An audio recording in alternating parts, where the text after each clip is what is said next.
உங்க சிம்ல நெட்வொர்க் காட்டலையா? அப்ப நீங்க இதை பண்ணியே ஆகணும். அதாவது இந்த அம்மனி வந்து ஏர்டெல் சிம் வச்சிருக்காங்களா, 7 வருஷம் ஆச்சாமா 5G. ஆனா இப்ப வந்து அந்த சிம்பிள் தான் காமிக்குது. வீட்டுல இருந்தா ஒய்ஃபை மூலமா ஒர்க் ஆகுது, வெளியே வந்தா நெட் ஒர்க் ஆகல. யார்கிட்டயாவது பக்கத்துல இருக்கிறவங்கள்ட்ட ஒய்ஃபை கடன் கொடுக்க முடியுமா?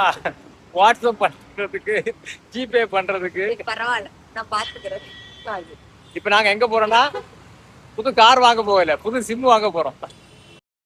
அப்படியே காந்தி நகர்லேருந்து இங்கே போக சொல்லிட்டாங்க. நெசவாளர் காலனியில் இருக்கக்கூடிய ஏர்டெல் சிம் கடைக்கு அங்கே போயிட்டோம். அங்கே போய் மறுபடியும் KYC எல்லாம் பண்ண வச்சு அப்புறம் ஃபோட்டோ ஷூட் பண்ணாங்க.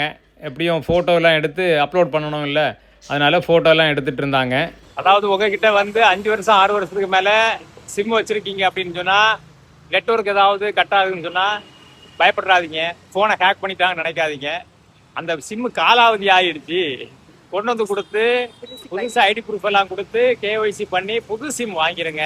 50 ரூபா கொடுத்து புது சிம் வாங்கிருங்க. நாங்க வாங்கிட்டோம். ஒரு மாசமா புலம்பி தள்ளிட்டு இருந்தா. இன்னைக்கு தான் நேரம் கிடைச்சது, சிம்மை மாத்தியாச்சு. 4 மணி நேரம் ஆகுமாமா ஆக்டிவேட் ஆகுறதுக்கு. அப்படியே அங்கேருந்து வேலையெல்லாம் முடிச்சுட்டு அங்கேரிப்பாளையம் ரோட்டில் இருக்கக்கூடிய SR பேக்கரிக்கு வந்துட்டோம். அங்கே வந்து நான் ஒரு டீ, மேடம் ஒரு சாத்துக்குடி ஜூஸ் குடிச்சிட்டு அப்படியே வீட்டுக்கு கிளம்பிட்டோம்.